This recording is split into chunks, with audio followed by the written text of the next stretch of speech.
බුදුහාමුදුරු කියනවා දේශනාව කරනවා කාසාව කණ්ඨක කියලා දුස්සීල මහණෙක් අවසාන ඉතුරු වෙන්නේ. මේ 5000 යනකොට දැන් 2600ක් විතර ගිහිල්ලා. තව 2400ක් විතර තියෙනවා. ඕකේ අන්තිම හරිය වෙනකොට 5000 කිට්ටු වෙනකොට සිවුර නැහැලු. සිවුරත් අඩු වෙලා කොට වෙලා මොඩිෆයි වෙලා ගිහිල්ලා අන්තිමට පිරිත් නූලට يعني ඔබේ නූල සුදු පාටයි හාමුදුරගේ නූල කහ පාටයි. තනිකර ගිහියා නූල කහ පාටකින් තමයි හොයාගන්නේ මෙයා හාමුදුරු කෙනෙක් කියලා. එදාට නෝනත් පන්සලේ ළමයි ටිකත් පන්සලේ. එදා පේන්නම ඉන්න අද ඉන්නේ හොරෙන්නේ. එදාට ඉන්නවා පේන්නේ. අද හොරාට ඉන්නවා එදාට පේන්නේ ඉන්නෝක තමයි වෙනස. කොහොම හරි කමන්නේ බුදුහාමුදුරු කියනවා ඔන්න ඔය දුස්සීල මහානට හරි කවුරු හරි මේ බුද්ධ ශාසනය මුල් කරගෙන දානයක් දෙනවා කියලා හිතාගෙන දුන්නොත් මම වැඩ ඉන්න කාලේ මට පූජා කරපු දානේ ආනිසංස එදාටත් තියෙනවා.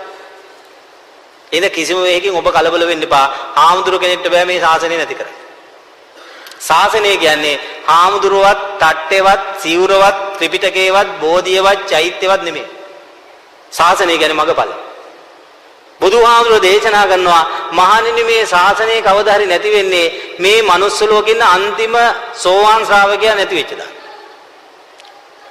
ඒ හින්දා ආනන්ද ඔබ අන්තිමයා වෙන්නේ නැතුව කාට හරි මේක කියලා දෙන්න. පිටුදිනේ ගිහියෙක් හරි සෝතාපන්නෙක් මේ manuss ලෝකෙ හිටියොත් එයාට පුළුවන් තව කෙනෙක් සෝවාන්. ඊට ඕක විතරයි පිටුදිනේ ශාසනය නැති අර ටික පිටුදිනේ ශාසනය උදෙසා කවුරු හරි වන්දනාමාන බුද්ධ සත්කාර කරලා ගොඩ යන්න තියෙන කෑල්ල ඒ ටික කරගන්න. ඒකට ගරුසර ගන්න පන්සල උදව් කරන්න. හැබැයි ওই ටික කරලා බේරෙන්නේ නැහැ. මං කියුනේ අසදුස මහදානෙන් බේරුන්නේ නැහැ.